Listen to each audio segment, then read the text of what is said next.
Not every single game on PlayStation 5 support gyroscopic aiming, despite the fact that PlayStation 5 has one of the best supports and one of the best controllers available on the markets for gyro. PlayStation 5 users envy PC users because they can have Steam input and configure any game to work with gyroscopic controls, including gyro to stick, gyro to mouse, flick stick, and many more options over here. We can build on that, by the way. We can fix that using Chiaki new generation. Chiaki new generation is alternative PlayStation 5 remote play client, which is very low latency and can work in headless mode as I'm running it here in headless mode. So you don't really need to stream video and audio if you connect directly, as I do, to PlayStation, because this is my native screen here. You don't need to do that because all you need is just controls, right? You just want to control using remote play.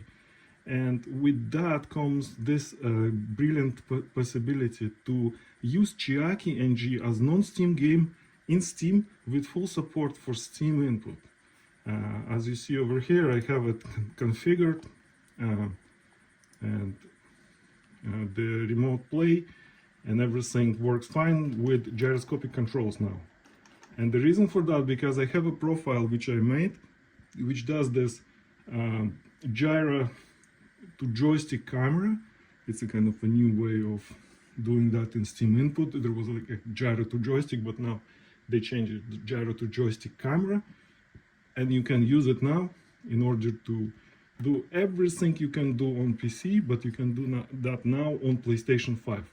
I would like to say that latency is very low, and I have the stock controller. I can have any controller which supports gyro, I guess, but I have stock PlayStation controller, everything mapped exactly the same, except the PlayStation button isn't mappable, so that's why PlayStation button now is share button and mic button is now used for share. But apart from that, everything else works. I can, for example, open menu, start, I can do whatever I want. The mic, I can still change the mic if I just go to the PlayStation menu and I go here, right? I can change the mic to mute, for example, if I want to. And latency is very low, and I don't see any difference, by the way, comparing to the, for example, native input. And you see precision of gyro controls is very high. So for very slow movements, let me just show you. It's mapped very good, despite the fact that it's gyro to stick. So gyro to stick traditionally is really hard to do, but they nailed it. And also, of course, I configured, I have my own config, which I can share with you guys. Then in the middle of the video or in the end of the video, I will share it with you. I have it actually shared over there, and I will give you all the instructions how to do it. But for now, let's just consider how it works. It works really good. And it also works not only for Arc Raiders, it works for games such as PUBG. I tested that over there. Ratcheting, by the way, is also supported in the same way as in Call of Duty.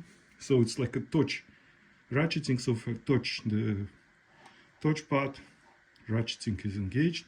I don't have a flick stick option yet, but I mean, this game has dynamic turning, which can work even better than the flick stick. The only thing I tell you that because this game doesn't have a mouse and keyboard support, and I think Steam input works best with the flick stick configurations if it's a gyro to mouse, right? But the game only supports controller on PlayStation 5. That's why I don't have a flick stick just yet. Anyway, in this video, I will show you how to install everything. Pay attention to the fact that this is my PlayStation 5. This is chiaki-ng running in Steam as a non-Steam application. This is Steam input. This is my Mac Mini I'm running it on.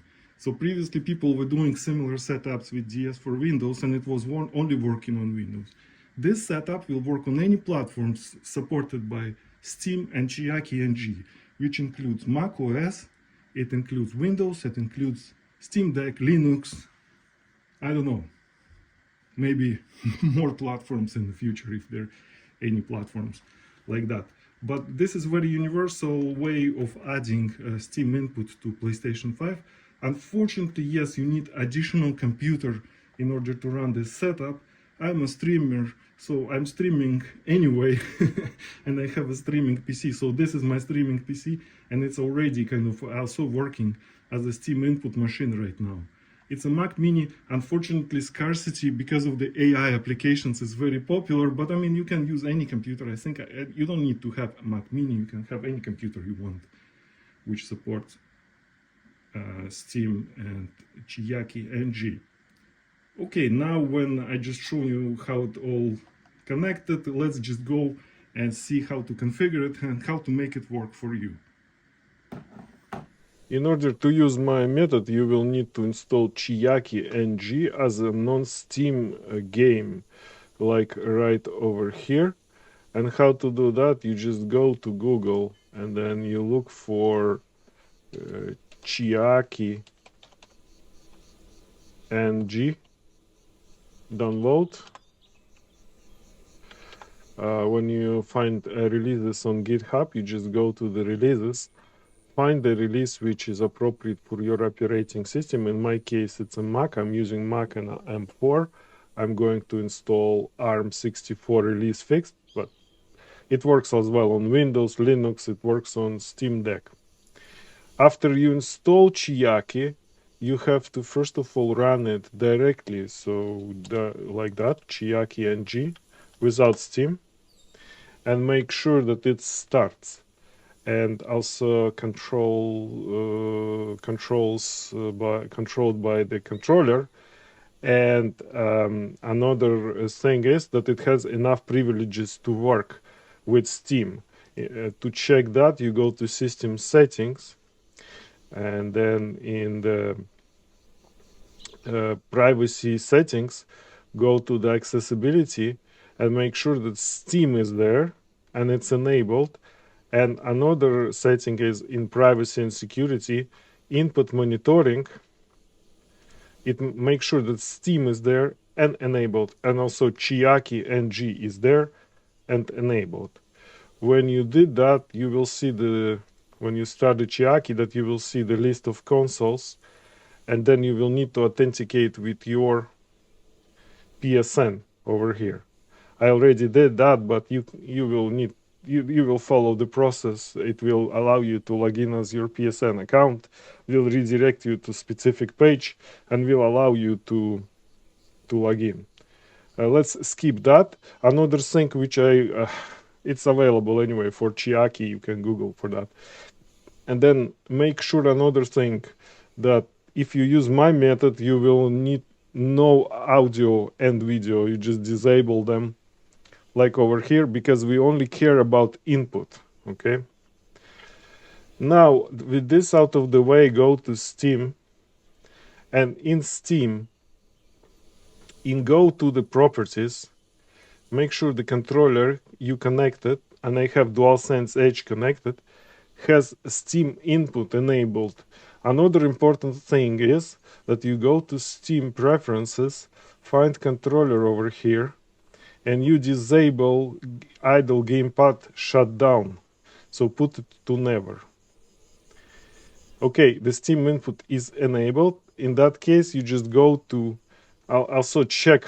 Okay, we already have it connected, but you can check that the controller is properly connected. Wired connection is required.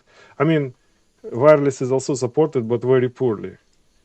You just go and see DualSense Edge wireless controller is connected. Or other controllers, we will get to that. In controller configurator, I have everything configured, including every settings, and Gyro is enabled. But in order to get my settings, you just go to community settings.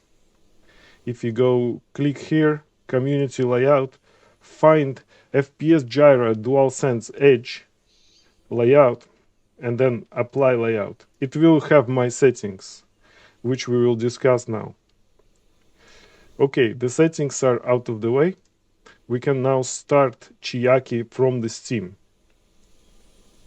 The trick is that Steam input now is enabled for Chiaki. and we connect to my PlayStation. As you see, I connected in headless mode, so there is only a black window over here, no video and audio. This makes sure that the input lag is minimal. The only thing is that this window needs to be in focus in order for all the key bindings to work. Let's go and switch to my PlayStation 5 view.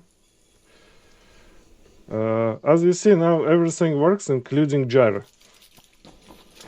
There is a gyro settings by default.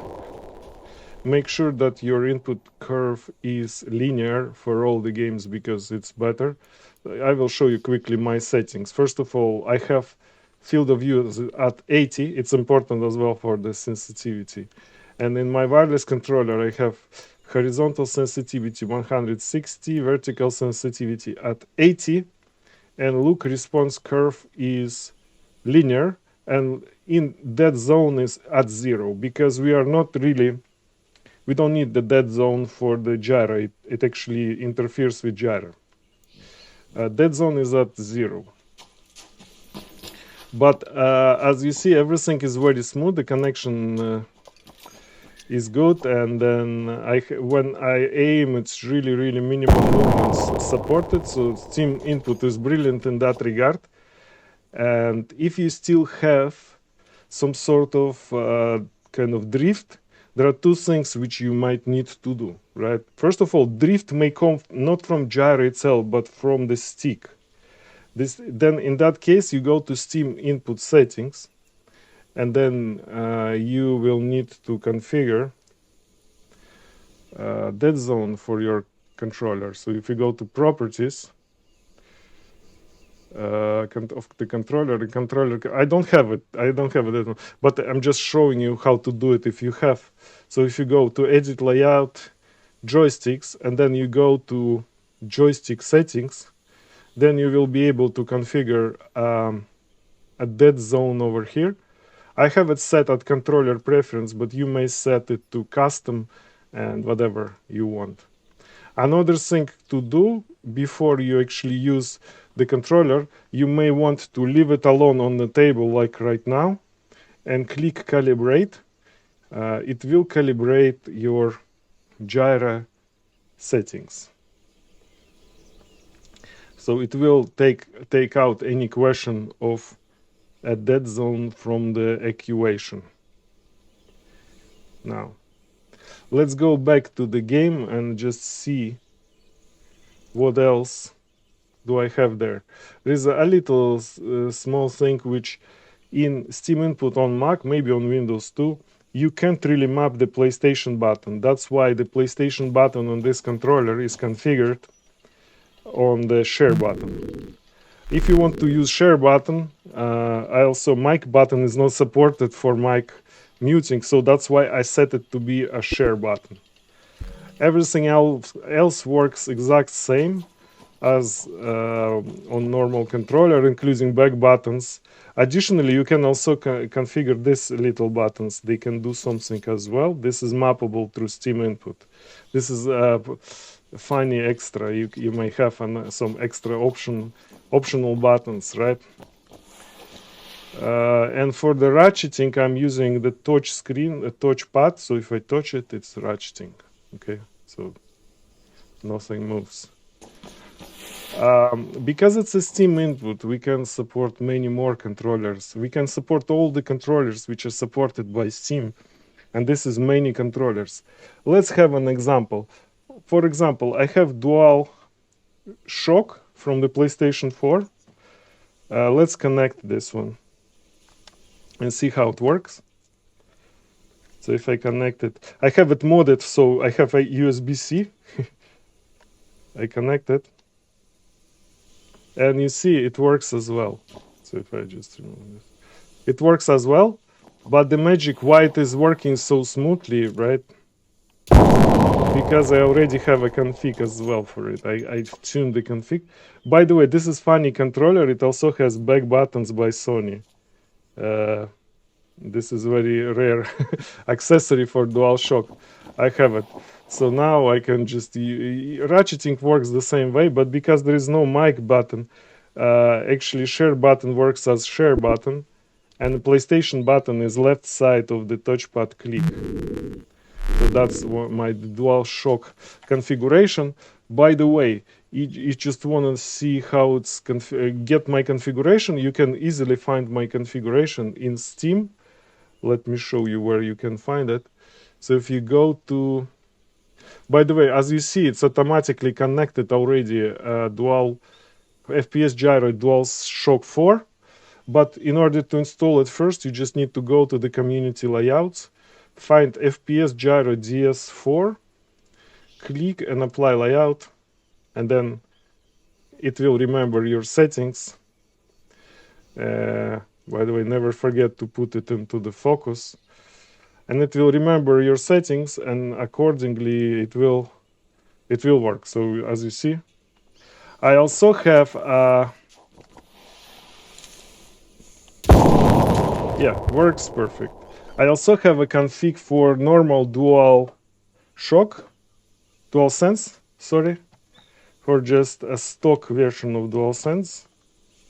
I also have a configuration for that one.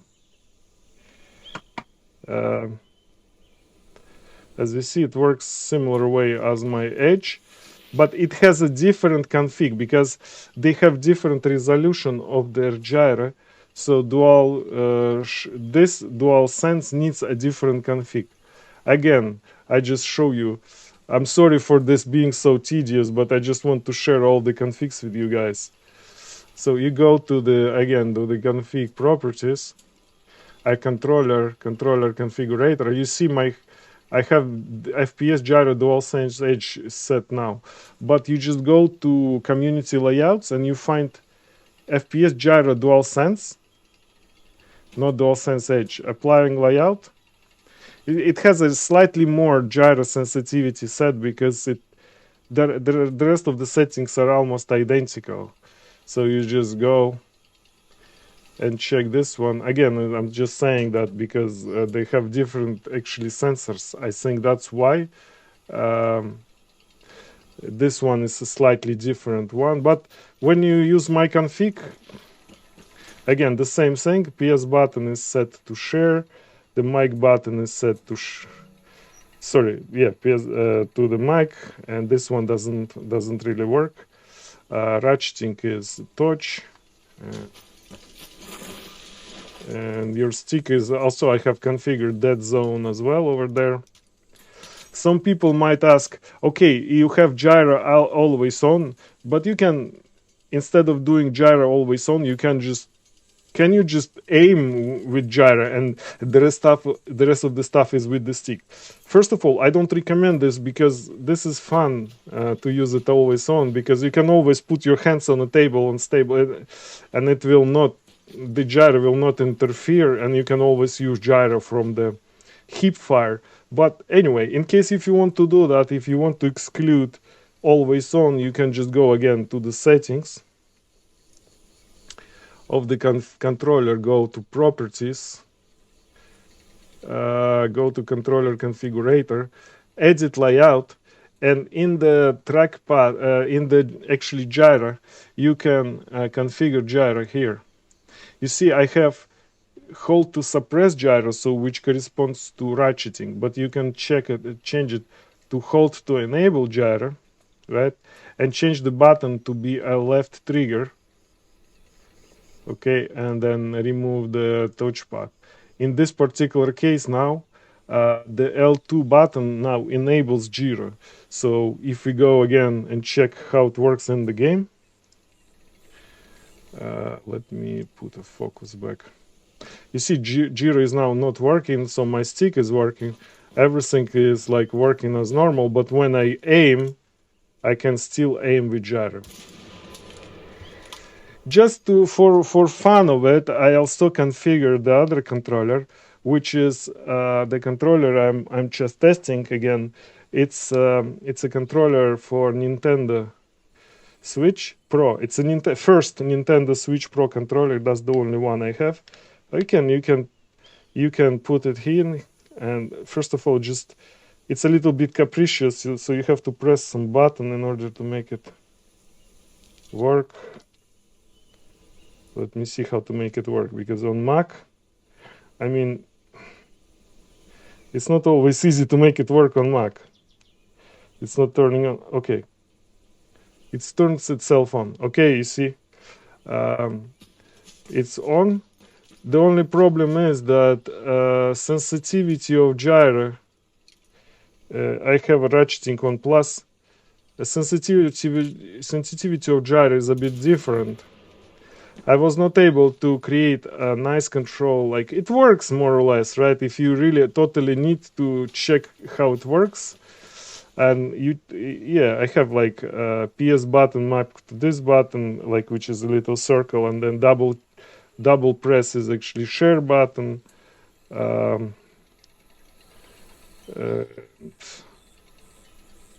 Hey, come on. So it's a bit strange, right? The menu button is this one. The resolution of gyro is not so nice, but I mean, you can try to tune it if you just totally need to use this controller. Maybe switch to Pro is better. Then you can use my config again. Let's just show you. My config is here.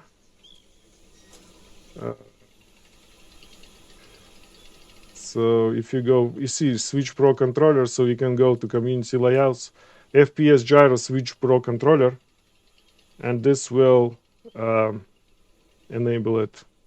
Okay, myself, I do prefer, I like how automatic it works, so I do prefer to play with Edge.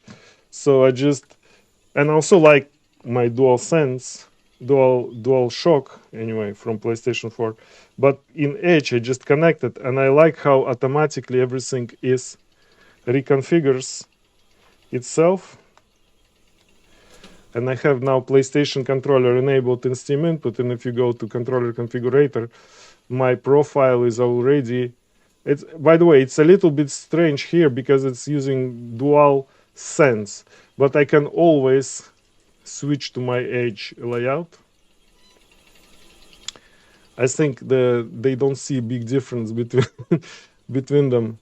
And then I can go back and I can play the games.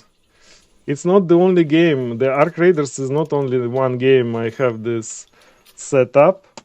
It also works in PUBG, or we can just check in PUBG as well how it works in PUBG for me.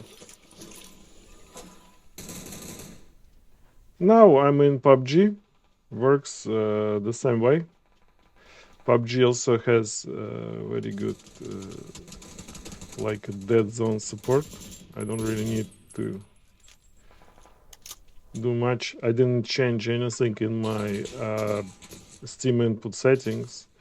I just wanted to show you how precise it looks. It looks very precise, right? If I want to shoot, I don't know, this lamp, another lamp. It's very precise, and all the buttons are working. We just can go and check if what are my settings here in the hold system menu. So my settings of sensitivity are the following, right? I put them to the maximum, but you can actually play with the settings as you wish, right? As well, it's also important that the actual graphics, you see a field of view is the same 103. Anyway, it's very responsive and it's not, doesn't feel real bad. And I'm using the gyro.